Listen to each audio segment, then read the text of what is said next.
Bonjour, ici Greg d'Opportunité. On est présentement à l'espace CDPQ pour rencontrer une femme très inspirante que je connais depuis déjà quelques mois, quelques années, Éléonore Jarry-Ferron de Front Row Ventures et de BrightSpark. Éléonore, comment vas-tu?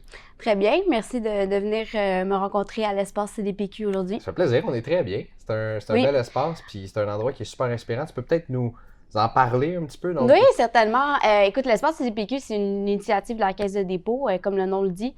C'est un peu pour mimiquer ce qu'on voit aux États-Unis, par exemple, à Silicon Valley, il y a une route qui s'appelle Sand Hill Road, parce que la plupart des investisseurs en capital de risque se retrouvent sur le même chemin. Ici, on a la chance d'être dans le même building.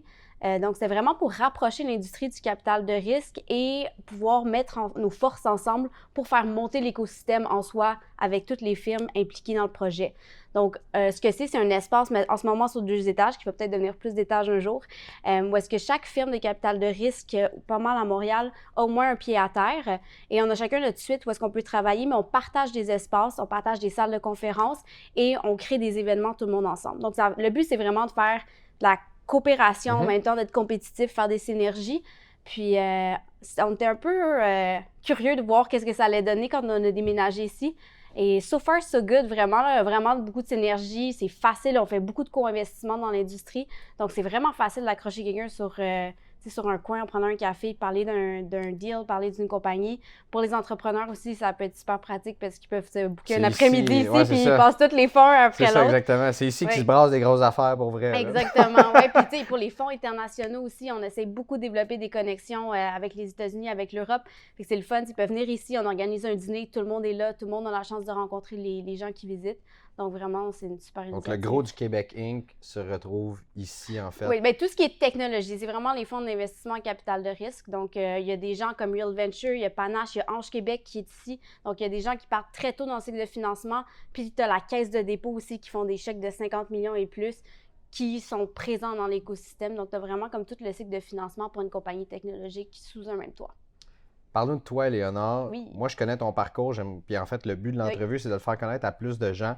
Donc, de chez BrightSpark à Front Row, ton parcours, on veut tout savoir. Oui, bien, en fait, je suis vraiment une Montréalaise d'origine. J'ai grandi dans le DG. J'ai Montréal tatoué sur le cœur depuis ma naissance. Puis, j'ai un parcours assez traditionnel à la base. J'ai fait Brébeuf, HEC, etc. Sauf que tout jeune, je me suis mis à triper sur l'économie comme ça se pouvait pas. Beaucoup par rapport justement à la crise financière des papiers commerciaux. Mon père suivait beaucoup la bourse, puis j'ai commencé à m'intéresser à ça. Je me suis beaucoup intéressée à toutes les bulles, ce qui m'a mené à la bulle.com des années 2000 sur les techs. Puis, je fais partie de la génération aussi qui a vu comme... Tu sais, j'avais un flip phone comme premier téléphone, mais j'ai aussi vécu le premier iPhone quand j'étais au secondaire. J'ai vu, par exemple, on a commencé avec les VHS, les DVD, j'ai vu le Blockbuster au coin de ma rue fermé à cause de Netflix. Fait que c'est toute cette affaire-là. Je me suis mis à vraiment triper sur les technologies puis à voir que tout allait changer par les technologies éventuellement. Je me demande si on fermé à cause de Netflix ou à cause de leur manque de vision. Mais ça, en tout cas... Oui, exactement. Mais c'est sûr, c'est comme... On n'embarquera pas là-dedans. Oui, ça pourrait être un podcast en soi. Fait que c'est ça, fait que je me suis intéressée au tech puis je me suis mis à étudier à HEC en administration des affaires. J'ai fait comptabilité, mais j'avais... On étudiait tout le temps comme des vieilles industries, beaucoup, puis on regardait beaucoup le passé, puis je tripais sur l'avenir, fait que je me suis mis à m'instruire moi-même beaucoup sur le côté. Puis je suis allée faire un programme à Stanford pendant un été pour les étudiants internationaux qui s'appelait Technology Entrepreneurship, donc c'était vraiment comme Disney World pour moi. Fait que je suis allée passer un été dans Silicon Valley, puis je suis revenue, puis j'étais comme... Wow, OK, tu sais, je pensais qu'il commençait à avoir des incubateurs puis comme une nouvelle vague dans l'industrie des tech à Montréal, mais j'étais comme... Le but, c'est pas de devenir Silicon Valley, mais il y a beaucoup de choses qu'on peut faire pour faire avancer l'écosystème, puis ça part des jeunes. Tu sais, une des grosses choses que je voyais à passer du temps à Stanford, c'est que les gens croient dans la jeunesse. Tu sais, c'était beaucoup, tu sais, t'avais les Zuckerberg, dire, OK, c'est possible d'être un entrepreneur étudiant puis de partir une business qui va devenir, tu sais, comme une multi-billion company, tu sais. Quand tu t'en vas sur ces endroits-là, c'est comme Motherland. Là. Exactement, c'est vraiment là, comme un boost d'inspiration non-stop pendant 3 mois. Fait qu'en venant, je me dis, OK, je sais pas comment je vais le faire, mais comme ma nouvelle mission, c'est j'aime Montréal, j'adore le Canada, de dire comment je peux bâtir du moins une bonne partie de ma carrière à aider cet écosystème-là puis le faire bourgeonner encore plus. Fait que je continuais mes études, là, j'étudiais en comptabilité pour devenir CPA. Puis il me manquait un peu la flamme après avoir passé l'été à Stanford. J'étais comme, ouh, les cours d'audit, c'est un peu lourd.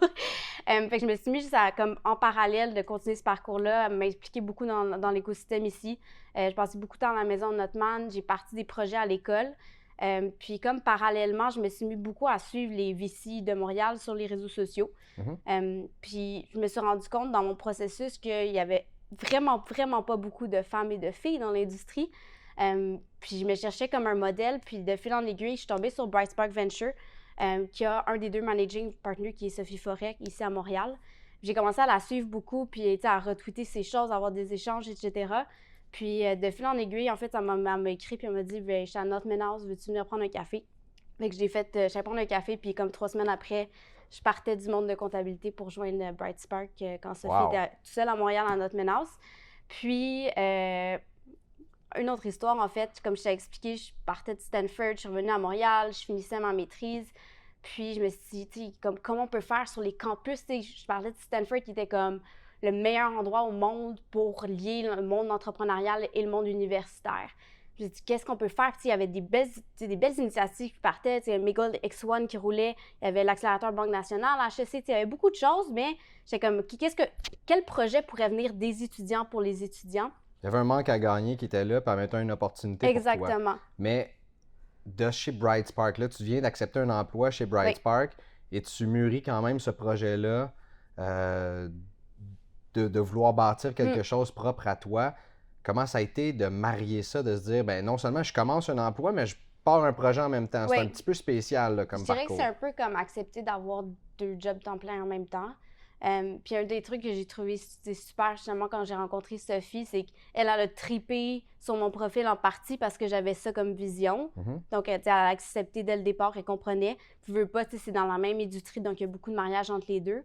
Puis moi, d'un autre côté, je me disais, ben je sais pas, je serais capable de partir une firme d'investissement par et pour les étudiants avec d'autres étudiants sans avoir le bagage non plus de vraiment comprendre l'industrie du capital de risque.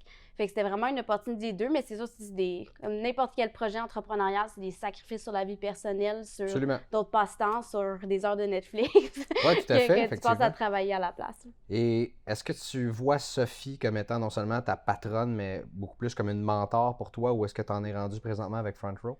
Ah, c'est certain, tu sais, puis il y a beaucoup de gens, justement, Alexis, que tu avais passé en entrevue il y a 1 an ou 2. On le salue, d'ailleurs. Oui, exactement, c'est le premier qui nous a pris un peu sous son aile, qui nous a connectés avec Real Venture, qui nous a laissé mijoter dans nos idées avec du support et du mentorat. Donc, définitivement, il y a beaucoup de choses que j'apprends chez Bright Spark qui me permettent de bâtir French Ventures et vice-versa aussi. C'est vraiment c'est 2 réalités de firme, c'est 2 réalités de thèse d'investissement. J'apprends beaucoup en faisant un peu des deux. Donc, parle-nous de la place spécifique que Front Row joue dans le marché des VC à Montréal, avec les étudiants également. Ben, déjà, quand on regardait Front Row Ventures puis comment on l'a pitché au fond quand on levait du financement, c'était vraiment de dire, quand tu regardes justement les succès aux États-Unis, toutes les grosses compagnies tech sont parties sur des campus. Que tu parles de Facebook, de Snapchat, de Google, des PhD. Toutes ces choses-là sont nées sur des campus. Mais il a fallu qu'il y ait un accès à les premiers investisseurs qui contactent ces étudiants-là, qui bâtissent une relation, qui les supportent pendant qu'ils sont encore étudiants, parce que c'est pas la même réalité que backer un entrepreneur. En fait, là. Exactement. Puis, on s'est dit, à Montréal, on a une des plus belles villes universitaires en Amérique du Nord. Absolument. Le ratio d'étudiants universitaire pour la population est incroyable. On a des super belles facultés de recherche. Juste regardez qu'est-ce qui se passe en intelligence artificielle en ce moment. On a vraiment un beau pool de talent, fait qu'on n'y a aucune raison pourquoi on ne sortirait pas des énormes succès de nos campus. Puis, il y en a, tu regardes les gars de 102, c'est des étudiants à McGill. Les gars de Local Logic aussi, ils sortaient du bac, de la maîtrise, en fait, quand ils ont parti leur compagnie.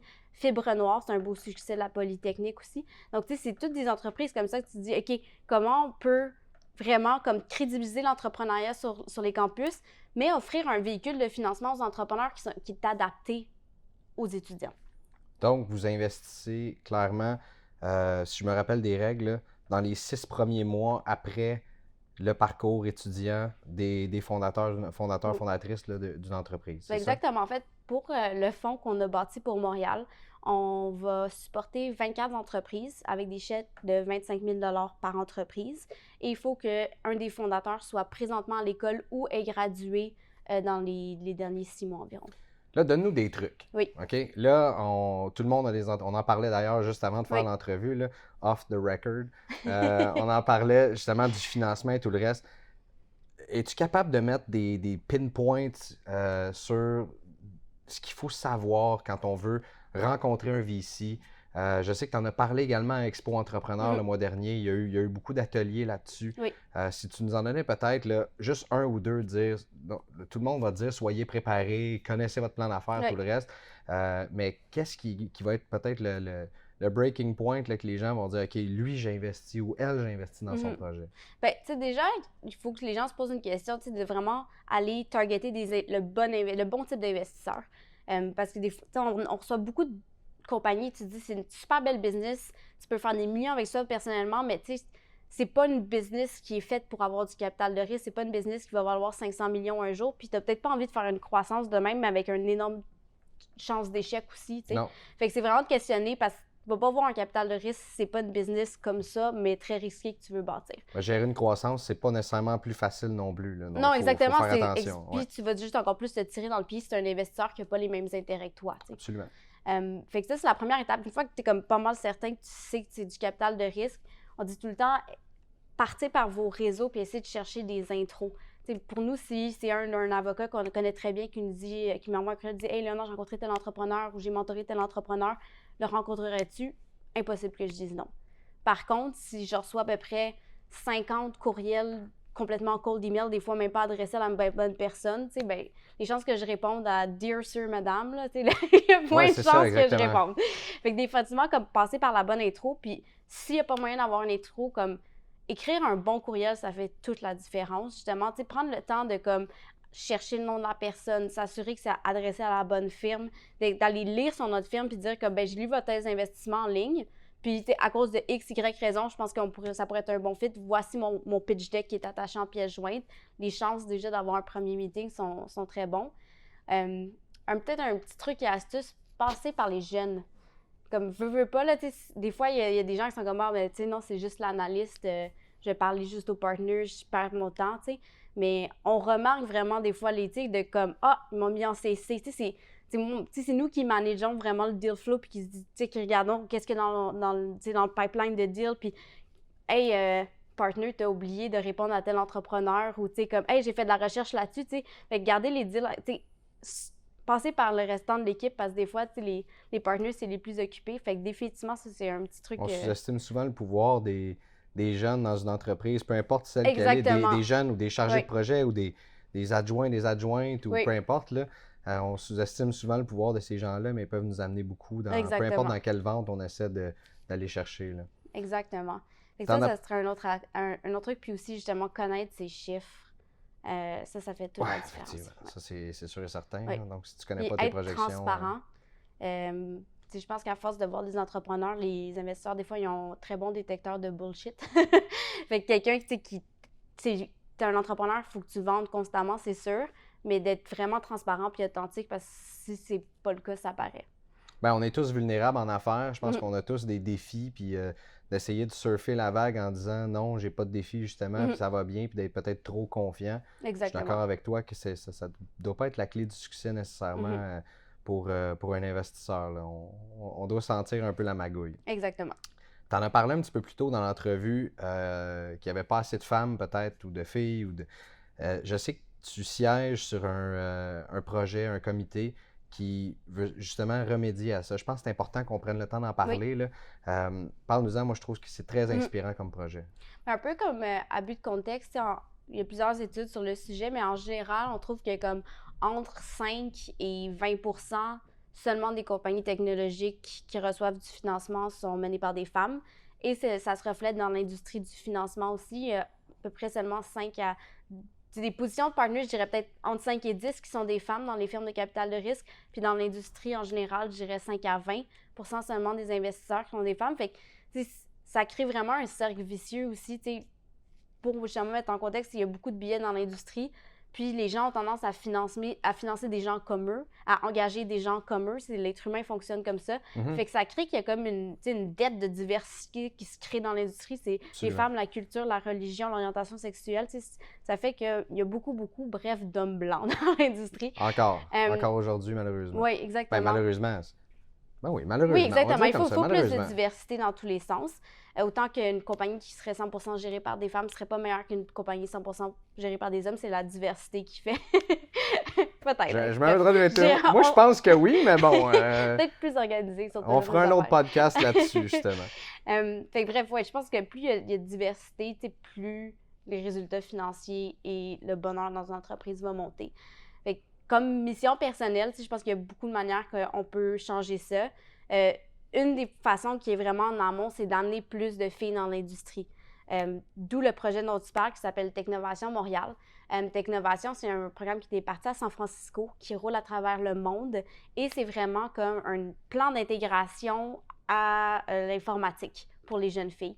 Donc, comment ça fonctionne? C'est un programme à chaque année qui recrute, c'est complètement gratuit. Des filles, je pense que ça va de 12 à 18 ans maintenant, qui doivent créer un plan d'affaires, qui utilisent une application mobile, apprendre à programmer et faire un démo de leur application mobile et le pitch comme s'ils allaient voir des investisseurs. Donc, c'est une compétition à l'international qui roule à chaque année. Puis c'est super beau. Il y a des filles, bien sûr, d'Amérique du Nord, mais il y a vraiment des filles de presque tous les pays du monde. Puis c'est vraiment, ils doivent régler un problème de leur société. Fait que dans certains pays, c'est l'accès à l'eau. Des fois, c'est la sécurité. C'est comment se rendre à l'école. C'est superbe, c'est super, c'est émouvant, puis ça donne extrêmement confiance en l'avenir quand tu vois le pouvoir des filles comme ça qui rentrent dans l'industrie avec une belle perspective aussi de pas juste créer de la tech pour créer de la tech, mais créer de la tech qui sert à quelque chose puis qui amène l'humanité vers le haut. Fait que ça, c'est un projet à Montréal. Le chapitre existe depuis 4-5 années maintenant. Puis c'est géré par un groupe de femmes de l'industrie. Les mentors, c'est des femmes dans l'industrie et des hommes. D'ailleurs, on essaie d'avoir des mix, un mentor femme, un mentor homme pour chaque équipe, pour qu'ils voient vraiment la Là, je vois réalité. aussi les gens dire, bon, à 12 ans, on demande à une jeune fille de commencer à faire un plan d'affaires, puis que, je veux dire, ces jeunes femmes-là se font pas tordre un bas non plus, là, j'imagine. Non, puis tu sais, on crée un plan d'affaires de 57 pages, et nanana, puis c'est plutôt une initiation à tout ça. Donc, de commencer à les prendre un peu comme un joueur de hockey ou peu importe. L'idée, c'est de dire, puis tu sais, il y a deux niveaux, c'est de dire, ben la technologie, tu peux être plus qu'une consommatrice, tu peux la créer, tu peux la modeler, tu peux l'utiliser pour changer le monde, c'est une chose. Puis de l'autre côté, pour moi, quelque chose de super important, c'est pas juste la partie programmation, mais c'est l'entrepreneuriat. Parce que, tu sais, il y a beaucoup de pression sur les jeunes filles, souvent d'être parfaites, de dire, ben si t'es pas capable d'avoir 90% dans cette classe-là, peut-être que toi, je serais mieux de pas prendre ça, puis d'aller vers une direction dans laquelle j'ai plus de confort, de s'exprimer, de prendre du leadership. C'est vraiment comme un bac à sable pour les forcer à sortir de leur zone de confort, puis à tester des affaires, puis à avoir des échecs. Parce que l'entrepreneuriat, c'est ça, le mode défaut de l'entrepreneuriat et du capital de risque, c'est que ça va planter. La règle, si vous ne voulez pas les stats, c'est qu'il y a beaucoup de chances que ça plante, puis c'est correct. D'apprendre ça aux jeunes filles, c'est pour moi, ça a énormément de pouvoir. C'est super inspirant. J'ai rien d'autre à dire. C'est en fait continuer ce projet-là, puis j'espère que non seulement cette initiative-là va pouvoir continuer, mais que ça va faire des petits, qu'on va pouvoir avoir plusieurs autres opportunités comme ça. Dans le monde des techs, mais aussi dans d'autres, je veux dire, que ce soit un entrepreneur en mode ou dans d'autres types d'affaires. Éléonore, tu es encore au tout début de ta carrière. Où est-ce que tu t'en vas avec Front Row? Qu'est-ce que tu vois plus loin? Peut-être ton rêve avec tout ça, de ta vision peut-être des VC. Là, c'est une question large que je te pose, mais ta vision des VC dans les 5 prochaines années ou de l'entrepreneuriat à Montréal de Front Row, où est-ce que tu t'en vas avec tout ça? Je vais commencer par répondre pour Front Row, puis après ça pour l'industrie. Écoute, Front Row, c'est le rêve de moi et mes deux cofondateurs, Nicolas et Raphaël, à la base. Là, on a bâti le chapitre à Montréal, qui est encore à ses tout débuts. Puis on a basé le projet beaucoup sur un fonds qui existe aux États-Unis qui s'appelle le Durham Fund, qui est parti dans une ville puis qui a ouvert des chapitres dans toutes les grosses villes universitaires aux États-Unis. Puis notre but, c'est de faire ça. Fait que spoilers alert, notre but c'est de rentrer à Toronto, Waterloo, puis éventuellement dans l'Ouest aussi, peut-être dans les Maritimes, pour vraiment créer un réseau pan-national de jeunes leaders en tech qui veulent devenir investisseurs, entrepreneurs, qui veulent aller travailler dans des startups, de vraiment créer un réseau comme une nouvelle génération. Puis on espère avec Frontier Venture être capable de véhiculer justement les bonnes valeurs, des bonnes façons de faire, une éthique de travail à cette nouvelle génération-là qu'on espère qui va prendre le leadership, qui va comme bâtir le Canada comme un leader à travers le monde. C'est une roue qui tourne sans cesse à chaque année. Exactement. Fait que, le but, c'est que ça continue à vivre, que ça roule tout seul sans nous. C'est le défi de n'importe quelle firme, je pense, en général, quand c'est basé sur des services. Fait que c'est vraiment notre vision pour Frontier. Puis je pense que qu'est-ce qui lie Frontier et BrightSpark en termes de valeurs, c'est que c'est des nouveaux modèles d'investissement, puis des fonds qui ont vraiment comme des bonnes valeurs, puis qui croient en la diversité, qui croient à prendre des risques, à backer vraiment des entrepreneurs, même quand l'idée initiale n'est pas nécessairement la bonne. Fait que pour moi, c'est vraiment de rendre comme l'industrie de l'entrepreneuriat technologique et par conséquent donc du capital de risque au Canada, fort, indépendant, qui roule avec moins d'aide gouvernementale, vraiment une industrie qui crée des bons retours, qui amène des investisseurs de l'étranger pour backer des compagnies ici, des fonds qui sont capables de garder des compagnies ici. Parce qu'on parle d'écosystème, souvent on compare pourquoi on est en retard versus telle ville, etc. Puis qu'est-ce qui fait qu'il fonctionne, c'est que ça prend plusieurs années pour vraiment bâtir un écosystème, parce que ça prend un entrepreneur qui bâtit une compagnie, qui ne la vend pas quand elle vaut 75 millions, qui continue à la bâtir ici, qui engage plein de monde ici.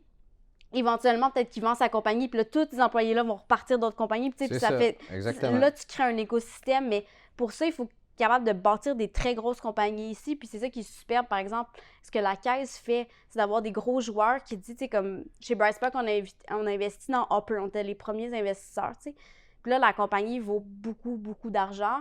Puis il aurait pu aller lever aux États-Unis, il aurait pu trouver un investisseur qui dit « OK, mais vous venez dans Silicon Valley, c'est travel company, ça ferait du sens, etc. Ouais. » Mais non, il y a la Caisse qui est capable de step up et de dire « Ben, on va faire une ronde de 80 millions avec juste de l'argent canadien. » Vous n'en allez pas nulle part, vous avez dû rester ici. Puis ils restent ici, ils ont des bureaux aux États-Unis, mais il reste que le siège social est ici. Puis il y a plein de monde qui migre vers le Canada, c'est la même chose en AI. Avant, c'était le contraire, c'était tous notre talent universitaire descendait vers le sud, puis là, on voit des gens qui appliquent pour venir ici parce qu'on bâtit des belles compagnies ici. Donc, la première étape vers un renouveau de Montréal est faite. Là. Les gens comme oui, je pense qu'on est vraiment dans une belle époque. Puis je pense que dans la prochaine décennie pour l'industrie va complètement chambouler tout ce qui s'est fait dans le passé. Puis que c'est vraiment excitant, on est dans une très belle position pour prendre du leadership. Ça va être un plaisir non seulement de continuer de regarder cette industrie-là, mais de te regarder aller également. Merci. Et de voir où est-ce que Frontier va aller et peut-être BrightSpark également. Oui. Merci Léonard. Ça fait plaisir. Bonne Merci journée. à toi. À bientôt.